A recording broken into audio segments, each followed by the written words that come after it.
Hello everyone, my name is Sibrid and I am going to teach you science. So students, in the last class we have just completed this particular chapter, that is motion and measurements of distances, okay? And today we are doing the question and answers of this particular chapter. Alright students, so have a look at the first question of this particular chapter. First question is, give two examples each of modes of transports used on land, water and air. It means कि अगर हम land के रास्ते से जा रहे हैं, water के रास्ते से जा रहे हैं या फिर एयर के रास्ते से जा रहे हैं, इन तीनों जगह से होते हुए का मोड ऑफ ट्रांसपोर्ट बताना है कि कैसे हम एक जगह से दूसरी जगह पे पहुंच सकते हैं लैंड के अंदर, by air and by water. तो इनका मोड ऑफ ट्रांसपोर्ट बताना है तीनों चीज़ों का क्या क्या है. For example students, if we are living on the land and if we want to travel through lands, तो मोड ऑफ ट्रांसपोर्ट क्या होगा कि हम कैसे एक लैंड के पीस से दूसरे लैंड के पीस तक पहुंच सकते हैं, by train, by bus, by car, okay, by bullock cart, by bicycle, by bike and so many things, okay, by train and by bus, the most popular transports, okay. If you want to travel from the water, okay, from one place of water to another place of water, then the mode of transport is ship and boat, okay. ship के through और boat के through हम क्या कर सकते हैं, travel कर सकते हैं. If I am talking about air students, then aeroplane and helicopter, ये दोनों means है जिससे हम transport कर सकते हैं from one place to the another place. Alright students, and this is your first question, okay. Looking at the second question students, filling the blanks, you have to fill up. First is 1 meter is equals to dash centimeter. अब बताइए that 1 metre किसकी centimetres की equal होता है, कितने centimetres की equal होता है, that is 100. So students, 1 meter is equals to 100 centimeters, okay. So this is 100. Alright, now students, 5 kilometre is dash metre. अब 5 किलोमीटर हमें बोला गया है, 5 kilometre is equal to what metres, okay, ये बताना है हमें, ठीक है. अब students we know that 1 kilometre is equals to 1000 metre. अगर 1 किलोमीटर में 1000 मीटर्स हैं, then how many metres will be there in 5 kilometres, that is 5 into 1000 by unitary method, that is 5000 metres, okay. अगर 1 किलोमीटर में 1000 metres हैं, then 5 kilometres equals to 5000 metres, okay.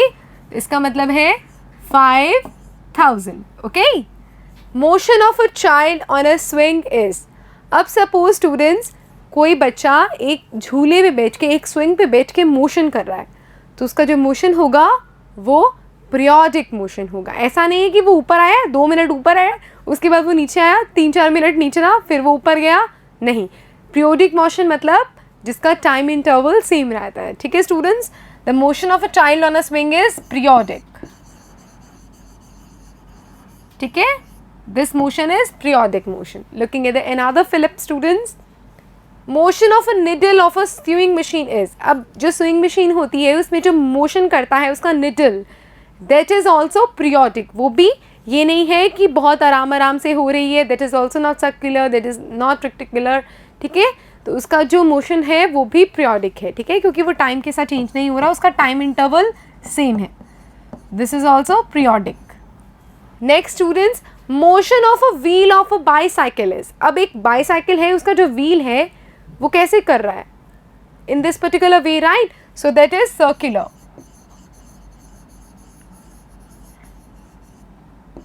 Alright students, तो ये क्या है, circular. The answers are 1 metre is 100 centimetres, okay. 5 kilometre is 5000 metre. Motion of a child on a swing is periodic. The motion of a needle of a sewing machine is periodic. The motion of the wheel of a bicycle is circular, okay students. तो अब इसके साथ हमें पता लग गया कि क्या है. Next the third question students, वो क्या है.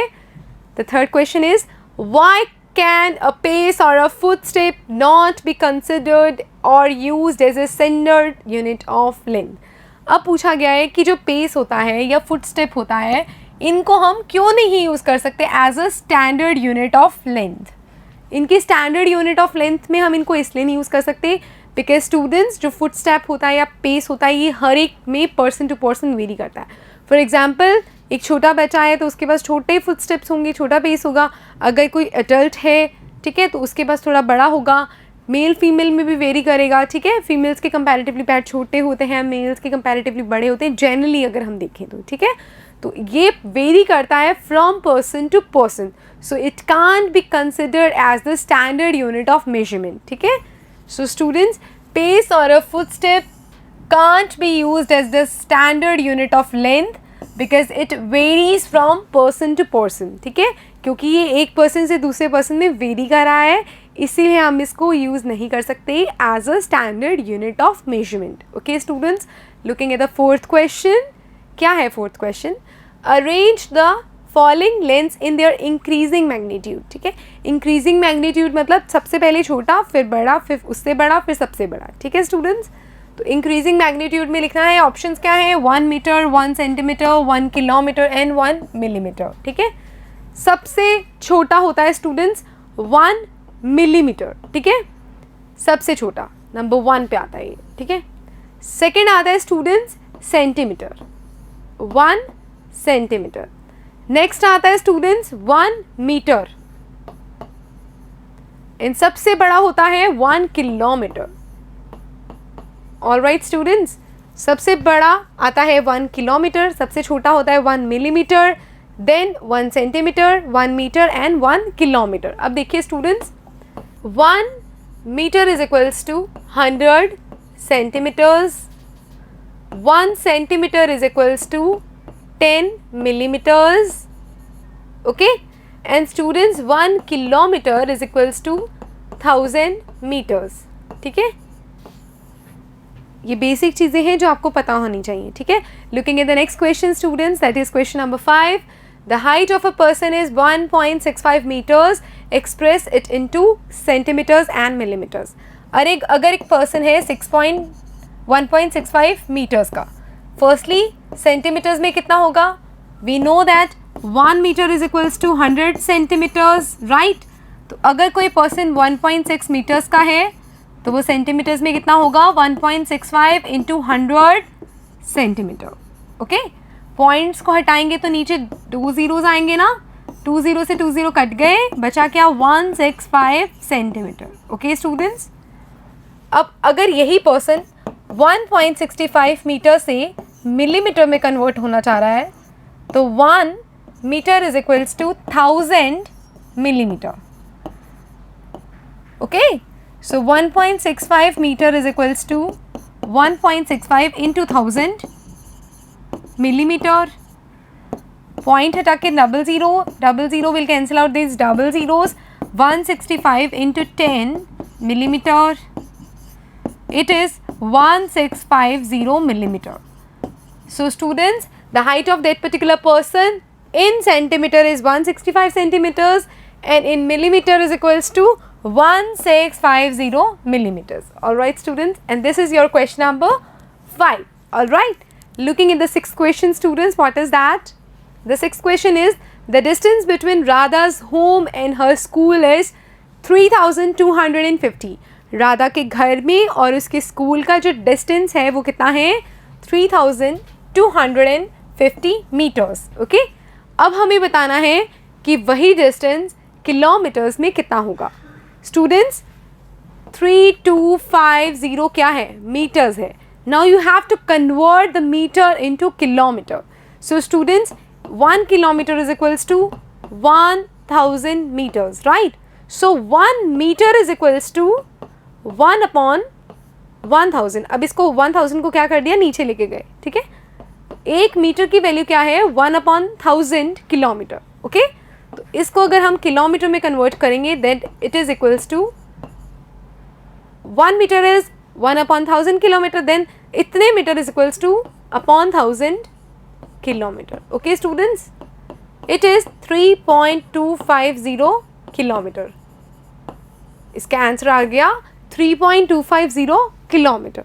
ऑलराइट स्टूडेंट्स, इसके लिए आपको कन्वर्शंस आनी बहुत इंपॉर्टेंट है. If you know the conversions then you can easily do the questions, and if you don't know the conversions then it will be a bit difficult for you guys. Okay students, Looking at the seventh question, what is that? While measuring the length of a knitting needle, the reading of the scale at one end, अब एक end से जो reading थी वो क्या थी? 3.0 centimeters. Okay. At the another end it is 33.1 centimeters. Okay. तो what is the length of the needle? ये बताना है. तो इन दोनों को subtract कर देंगे. That is 33.1 minus 3.0. This is 30.1 centimeters. This is the length of the needle. Alright students, इस तरह से आप questions को easily solve कर सकते हो. Looking at the 8th question students, write the similarities and differences between the motion of the bicycle and that of the ceiling fan that has been switched on. अगर हमें bicycle का motion देखना हो और ceiling fan का motion देखना हो switched on condition में, so students similarities तो ये है कि दोनों motions जो होते हैं ये circular motions होते हैं. ठीक है, जहाँ पे उसका व्हील भी ऐसे मूव कर रहा है सर्कुलर मोशन में, उसी तरह से जो ब्लेड्स होते हैं सीलिंग फैन के वो भी सर्कुलर मोशन में मूव करते हैं. This is the similarity. अगर हम बात करें डिफरेंस की, तो अगर जहाँ पे जो सीलिंग फैन होता है वो हमेशा सर्कुलर मोशन में ही घूमता रहता है. ठीक है, बट अगर हम बात करें बाइसाइकिल की, दैट हैज़ अ टारगेट कि उसको सीधा जाना है, तो वो सीधा पाथ फॉलो करता है. That follows a rectilinear motion. Okay, तो students, the similarity, the blades of the fan and the wheels of a bicycle shows the circular motion. ठीक है, ये दोनों तो क्या दिखाते हैं? circular motion दिखाते हैं. If I'm talking about the differences, bicycle moves in the rectilinear motion but the fan doesn't move in the rectilinear motion. ठीक है, bicycle rectilinear motion में move कर पा रहा है लेकिन fan नहीं कर पा रहा है. ठीक है students, this is the major difference. Okay, looking at the next question students, what is that? Why would you not like to use a measuring tape made of an elastic material like rubber to measure the distance? What would be some of the problems you would meet in telling someone about a distance you measured with such a tape? इसका मतलब ये है कि आपके पास कोई tape है, measuring tape, but वो किससे बनी है? इलास्टिक से बनी हुई है, किसी इलास्टिक मटेरियल जैसे कि रबड़ हो गया ना, उससे बनी हुई है. क्या आप अगर उसको यूनिट के जैसे यूज़ करोगे या उससे मेजर करोगे तो क्या वो ईजी रहेगा और क्या वो इस तरह से होगा, स्टैंडर्ड यूनिट होगा? क्या आप यूज़ करोगे उसको? क्या आप करना चाहोगे उसको? इस क्वेश्चन में ये पूछा गया है. और उसके बाद अगर आप यूज़ भी कर रहे हो तो आपको क्या प्रॉब्लम्स आएंगी अपने फ्रेंड को बताने में कि आपने इसको कैसे यूज़ किया है. फर्स्ट ऑफ ऑल स्टूडेंट्स, जो इलास्टिक मटेरियल होता है उसका स्ट्रेच किया जा सकता है. ठीक है, हमें पता है. कोई भी रबड़ होता है उसको स्ट्रेच किया जा सकता है, राइट? तो इलास्टिक मटेरियल होता है जिसको स्ट्रेच किया जा सकता है. ठीक है, और उसका मतलब ये है कि अगर मुझे यहाँ से सपोज यहाँ तक का डिस्टेंस मेजर करना है, एक तो हो गया जो स्टील स्टेप है, उससे पता लग गया कि हाँ ये इधर से इधर ही रहेगी, मतलब ये स्टैंडर्ड है. लेकिन अगर कोई चीज़ स्ट्रेच हो रही है, सपोज मैं अपने रबड़ बैंड से किसी चीज़ को मेजर करूँ, तो मुझे क्या पता मैंने कितनी फोर्स लगा के उसको एक्सटेंड किया या मैंने उसको कितना स्ट्रेच किया है, मुझे नहीं पता ना. एक इलास्टिक को मैं इतना स्ट्रेच भी कर सकती हूँ प्लस उसको मैं इतना स्ट्रेच भी कर सकती हूँ. ठीक है, तो हमें नहीं पता कि उसकी स्ट्रेचिंग कितने एक्सटेंड तक हुई है, उसका एक्सटेंशन कितने एक्सटेंड तक हुआ है.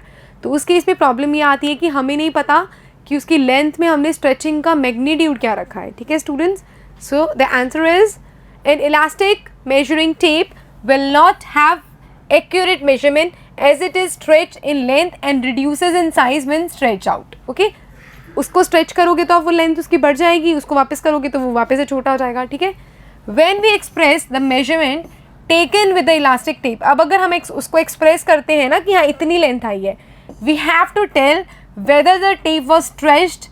उसके अंदर बताना पड़ेगा कि क्या हमने उसको स्ट्रेच किया है या नहीं किया. अगर स्ट्रेच किया है फॉर एग्जाम्पल तो कितना किया है, इफ़ येस हाउ मच. ठीक है, Hence it is very difficult to tell the measurement taken from the elastic tape. इसीलिए बहुत मुश्किल है कि इलास्टिक टेप से कितनी मेजरमेंट हुई है, इसको कैसे बताएं हम. ठीक है, so this is the basic reason कि इलास्टिक टेप को कंसिडर नहीं किया जा सकता as a standard unit of measurement और उसको अवॉइड किया जाता है. ठीक है, looking at the next question students, give 2 examples of periodic motion. अब पीरियोडिक मोशन के कोई 2 एग्जाम्पल्स दीजिए. First of all students, a needle of a sewing machine. ठीक है, जो नीडल होती है वो बहुत आराम से पीरियोडिक मोशन फॉलो करती है. एक पेंडुलम जो होता है वो भी बहुत आराम से जाता है. फॉर एग्जांपल क्लॉक में क्या निडल्स, ओके, जो आवर हैंड होता है, मिनट हैंड होता है, ठीक है, ये भी पीरियोडिक मोशन शो करते हैं ना, ब्लेड्स ऑफ द फैन ये भी पीरियोडिक मोशन शो करते हैं। सो बहुत सारी ऐसी चीज़ें होती हैं जो पीरियोडिक मोशन फॉलो करती हैं। फॉर एग्जाम्पल स्टूडेंट्स हम बात कर रहे हैं स्विंग की, तो that is also following the periodic motion. So students इसी के साथ ही हमारा 10th चैप्टर कंप्लीट हो रहा है। ठीक है, तो आज हमने हमारे साइंस के कंप्लीट कर लिए हैं पूरे 10 chapters. Okay students, so today we have completed the first 10 chapters of the science. Okay, so students do practice hard at your home. Will be having the 11th chapters introductory class in the next class. Have a nice day all of you. Bye bye.